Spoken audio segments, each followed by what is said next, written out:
નમસ્કાર વિદ્યાર્થી મિત્રો, પરીક્ષાના સંદર્ભે આપણે ગુજરાતનું બજેટ જોઈશું. કદાચ 1-2 ક્વેશ્ચન આવવાની સંભાવના ગુજરાતના બજેટમાંથી છે.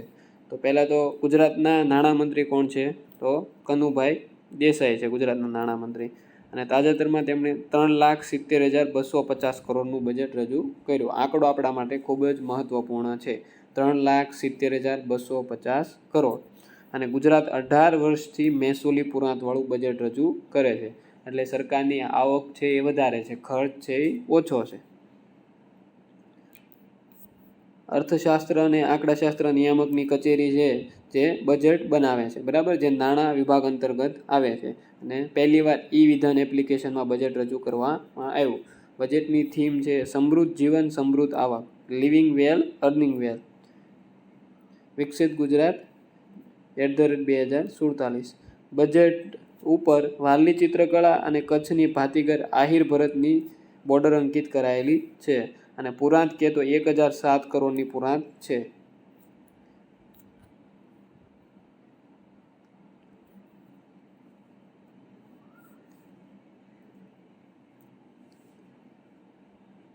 વિકાસલક્ષી ખર્ચ 2.40 કરોડ છે. બિન વિકાસલક્ષી ખર્ચ 1.24 લાખ કરોડ છે. બેરોજગારી દર ગુજરાતમાં 2.2 હતો, જે 2023માં ઘટીને 1.2 થઈ ગયો છે. અને બજેટની થીમ છે જ્ઞાન, ગરીબ, યુવા, અન્નદાતા, નારી. ગુજરાતમાં આર્ટિફિશિયલ ઇન્ટેલિજન્સ ટાસ્ક ફોર્સની રચના કરવામાં આવી છે. ધોલારા ખાતે પ્રથમ ગ્રીનફિલ્ડ સ્માર્ટ સિટી બનાવવામાં આવનાર છે. રફટોપ બાબતે આપને ખબર છે કે ગુજરાત દેશમાં પ્રથમ ક્રમે છે.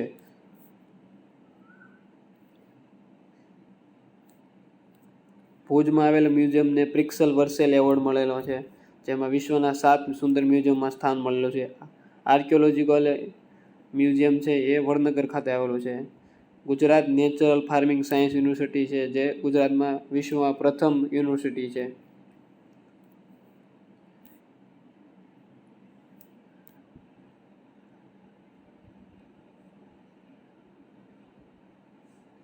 પવન ઉર્જામાં ગુજરાત છે સમગ્ર દેશમાં પ્રથમ સ્થાને છે. જી હબમાં ગુજરાત ઇકોનોમિક ઝોનનો સમાવેશ કરવામાં આવેલો છે. SDG 3 સારું સ્વાસ્થ્ય અને સુખાકારીમાં 2 વર્ષથી ગુજરાત પ્રથમ ક્રમે છે. વે બિલ વેરિફિકેશનમાં ગુજરાત દેશમાં પ્રથમ ક્રમે છે. સૌથી વધારે ખર્ચ રમતગમત અને કળા સંસ્કૃતિ મંત્રાલય, બરાબર, વિભાગને 20.16%, કૃષિ સિંચાઈ ગ્રામ વિકાસ વિભાગને 17.11% અને પાણી પુરવઠાને 3જા ક્રમે. કુલ બજેટનો ચોથો ભાગ છે નાણાં મંત્રાલયને ફાળવેલો છે 91,727.38 લાખ કરોડ.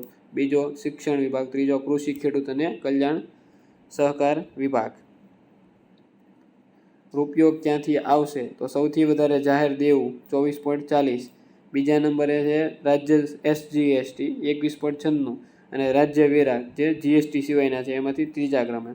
ક્યાં જશે? તો સૌથી વધારે વિકાસલક્ષી ખર્ચમાં 65.57%, બીજા નંબરે બિન વિકાસલક્ષી ખર્ચ અને 3જા નંબરે જાહેર દેવાની ચૂકવણી. જો આવા ક્વેશ્ચન ઘણીવાર પૂછાતા હોય છે. અને 90% જે ખર્ચ છે એ વિકાસલક્ષી અને બિન વિકાસલક્ષી છે, બરાબર. વિકાસલક્ષી અને બિન વિકાસલક્ષીનો સરવાળો 90% જેટલો થાય છે.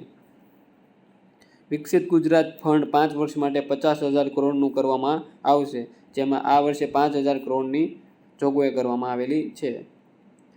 સુરત ઇકોનોમિક રિજિયન સહિત 6 ગ્રોથ હબ વિકસાવવાના છે, જેમાં અમદાવાદ ક્ષેત્ર, રાજકોટ ક્ષેત્ર, વડોદરા ક્ષેત્ર, સૌરાષ્ટ્રના દરિયાકાંઠાનો વિસ્તાર અને કચ્છનો સમાવેશ થાય છે. ગરવી ગુજરાત હાઈસ્પીડ કોરિડોર બનાવવામાં છે, એમાં 2 નવા ગ્રીનફિલ્ડ એક્સપ્રેસવે બનાવવામાં આવશે. નમો શક્તિ એક્સપ્રેસવે છે જે ડીસાથી પીપાવાવ, અને સોમનાથ દ્વારકા એક્સપ્રેસવે છે જે અમદાવાદ રાજકોટ હાઈવેનું એક્સટેન્શન દ્વારકા, સોમનાથ અને પોરબંદર જેવા સ્થળોએ કરશે. દાહોદ ખાતે ગ્રીનફિલ્ડ એરપોર્ટ બનાવવામાં આવશે. વર્ષ 2005ને શહેરી વિકાસ વર્ષ તરીકે ઉજવ્યું હતું. તેના 20 વર્ષ પછી 2025ને પણ શહેરી વિકાસ વર્ષ તરીકે ઉજવવામાં આવનાર છે, જેના માટે 40% રકમનો વધારો કરવામાં આવેલો છે. ડૉક્ટર હસમુખ અઢિયાને ગુજરાત વહીવટી સુધારણા પંચના અધ્યક્ષ બનાવવામાં આવેલા છે. નવી સખી સાહસ યોજનાને મંજૂરી આપવામાં આવી છે, જેના માટે 100 કરોડ ની જોગવાઈ છે. સંત સુરદાસ યોજનામાં 80% ને બદલે 60% કે તેથી વધુ દિવ્યાંગતા ધરાવતાનો સમાવેશ કરવામાં આવશે. તેમને દર મહિને 1000 રૂપિયા આપવામાં આવે છે. અમદાવાદની એલડી એન્જિનિયરિંગ કોલેજમાં અને 6 અન્ય ટેકનિકલ સંસ્થાઓમાં AI આર્ટિફિશિયલ ઇન્ટેલિજન્સ લેબ બનાવવામાં આવશે. ગીર ગાયના સંવર્ધન માટે પોરબંદરના ધરમપુર ખાતે સુવિધા ઊભી કરવામાં આવશે. સાયબર સેન્ટર ઓફ એક્સલન્સની સ્થાપના કરવામાં આવશે. ઔષધિ ચકાસણી માટે અમદાવાદ, ગાંધીનગર, જૂનાગઢ, મહેસાણા અને વલસાડ ખાતે લેબોરેટરી સ્થાપવામાં આવશે. અમદાવાદ, સુરત, વડોદરા, રાજકોટ ખાતે અને ગાંધીનગર વર્કિંગ વુમન માટે હોસ્ટેલ બનાવવામાં આવશે. ગુજરાત છે એ દેશનું ગ્રોથ એન્જિન છે, બરાબર. જમીનના માત્ર 6%, વસ્તીના 5% અને જીડીપીમાં કેટલું યોગદાન છે? 8.3, બરાબર. પ્રશ્ન સીધો એવો પૂછાશે કે ભારતની જીડીપીમાં ગુજરાતનું યોગદાન કેટલું છે? 8.3%. અને 2030 સુધીમાં 10%નો લક્ષ્યાંક રાખવામાં આવેલો છે. દેશના ઔદ્યોગિક ઉત્પાદનમાં ગુજરાતનો ફાળો 18% છે. દેશની કુલ નિકાસમાં ગુજરાતનો ફાળો 41% છે, બરાબર. દેશની કુલ નિકાસના 41% જેટલી નિકાસ છે એ ગુજરાતના બંદરોથી કરવામાં આવે છે. પઢાઈ બી પોષણ બીના સાકાર કરવા મુખ્યમંત્રી પૌષ્ટિક અલ્પાહાર યોજના લોન્ચ કરવામાં આવેલી છે.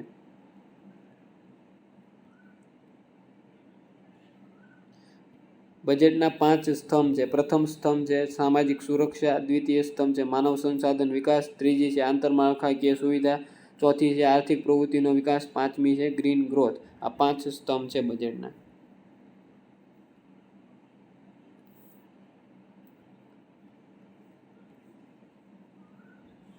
શ્રી અન્ન વપરાશને આગળ વધારવા માટે બાજરી, જુવાર અને રાગીની ખરીદી ટેકાના ભાવે કરવામાં આવશે. ભારત નેટ ફેઝ 3માં ગુજરાત રાજ્યની પસંદગી થઈ છે. દાહોદ ખાતે ગ્રીનફિલ્ડ એરપોર્ટ બનાવવામાં આવશે. ભરૂચના જંબુસર ખાતે બલ્ક ડ્રગ પાર્ક વિકસાવવામાં આવશે. નવસારીના વાંસી બોરસે ખાતે PM મિત્રા પાર્ક બનાવવામાં આવશે. ફાર્મર રજિસ્ટ્રી પ્રોજેક્ટ અંતર્ગત ગુજરાત દેશમાં પ્રથમ ક્રમે છે. કચ્છ, અમદાવાદ, જૂનાગઢ, વડોદરા, હાલોલ ખાતે 5 મેગા ફૂડ પાર્કનું વિકાસ કરવામાં આવશે. જામનગર ખાતે નવીન કૃષિ કોલેજ તથા થરાદ ખાતે નવી કૃષિ ઇજનેરી કોલેજ, બરાબર. બેમાં મિસ્ટેક થાય નહીં. નવી કૃષિ કોલેજ કહે તો જામનગર ખાતે અને કૃષિ ઇજનેરી કોલેજ કહે તો થરાદ ખાતે. પોરબંદરના ધરમપુર ખાતે ગાય સંવર્ધન કેન્દ્ર છે. સ્વામિત્વ યોજના અંતર્ગત ગ્રામીણ મિલકતોના પ્રોપર્ટી કાર્ડ બનાવવા માટે ગુજરાત રાજ્યમાં પ્રથમ ક્રમે છે. તેવી જ રીતે શહેરી પ્રોપર્ટી કાર્ડ બનાવવા માટે નકશા પહેલ શરૂ કરવામાં આવી છે.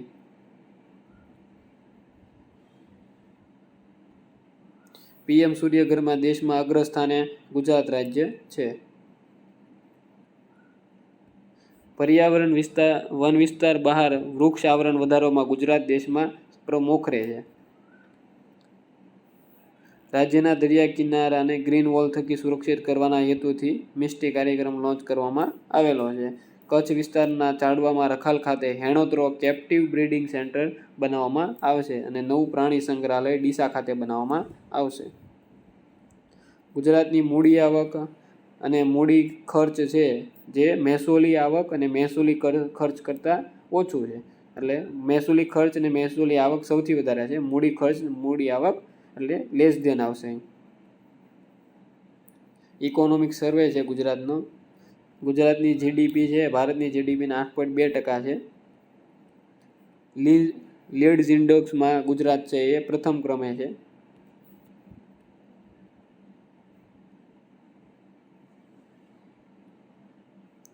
વિદેશી રોકાણમાં ગુજરાત બીજા નંબરે છે, બરાબર. FDIમાં ગુજરાત બીજા ક્રમે છે. ગુજરાતમાં 182 ઔદ્યોગિક એસ્ટેટ અને 21 સેજ છે, બરાબર. ગુજરાત ભારતની પેટ્રોલિયમ રાજધાની ગણવામાં આવે છે. ગુજરાતમાં સૌથી વધારે સૌર ઉર્જા, બીજા નંબરે પવન ઉર્જા, જ્યારે દેશમાં સૌથી વધારે પવન ઉર્જા, બીજા નંબરે સૌર ઉર્જા. પિરિયોડિક લેબર ફોર્સ સર્વે અનુસાર ગુજરાતમાં બેરોજગારીનો દર કેટલો છે? 1.1%, જ્યારે ભારતમાં 3.2% છે. ખાવડા ઉર્જા પાર્ક કચ્છમાં આવેલો છે.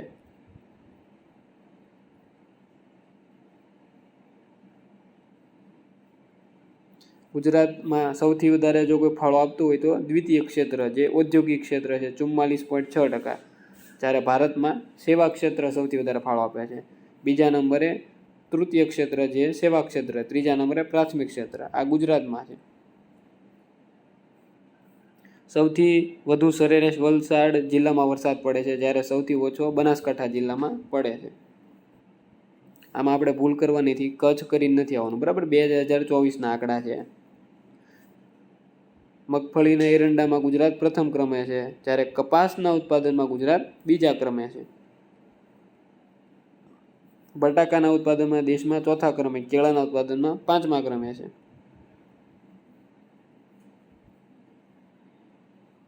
દૂધ ઉત્પાદનમાં ગુજરાત ચોથા ક્રમે છે, પહેલા ક્રમે ઉત્તર પ્રદેશ છે, 7.65% ઉત્પાદન કરે, અને હાલમાં તે 2024માં 21મી પશુધન વસ્તી ગણતરી કરવામાં આવી છે. દરિયાઈ માછલીના ઉત્પાદનમાં ગુજરાત પ્રથમ સ્થાને છે, બરાબર. દરિયાઈ માછલીના ઉત્પાદનમાં ગુજરાતમાં 4 રાષ્ટ્રીય ઉદ્યાન અને 24 વન્યજીવ અભયારણ્ય આવેલા છે, અને 1 જૈવ સંરક્ષણ અનામત ક્ષેત્ર આવેલું છે. તાજેતરમાં 23મો હરસિદ્ધિ વન જે દેવભૂમિ દ્વારકાના ગોંધાવી ગામ ખાતે લોન્ચ કરવામાં આવેલો છે.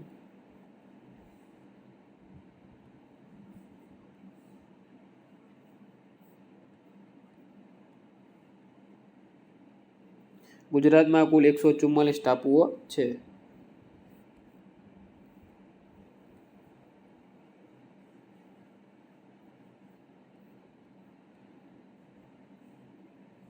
ગુજરાતમાં એક મોટું બંદર છે જે કંડલા છે, અને 48 છે મધ્યમ અને નાના બંદરો છે.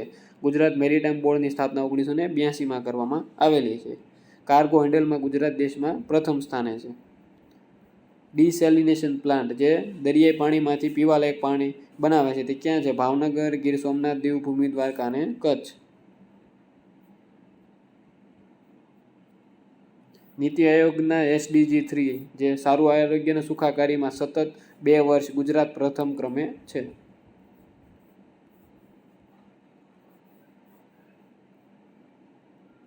ગુજરાતમાં કુલ વસ્તીની ગ્રામીણ વસ્તી છે 57.40%, જ્યારે શહેરી વસ્તી છે 42%.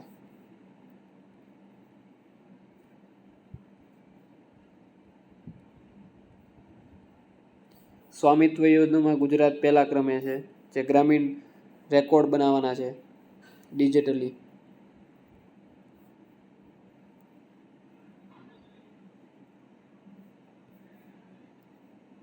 આકાંક્ષી જિલ્લા ગુજરાતમાં 2 છે, નર્મદા અને દાહોદ. 13 આકાંક્ષી તાલુકાઓ છે. માતા મૃત્યુ દર છે એ 57 છે, પહેલાં 97 હતો, અત્યારે 57 છે ગુજરાતમાં. તો મિત્રો, આવી રીતે આપણે ગુજરાતનું બજેટ પૂરું કર્યું.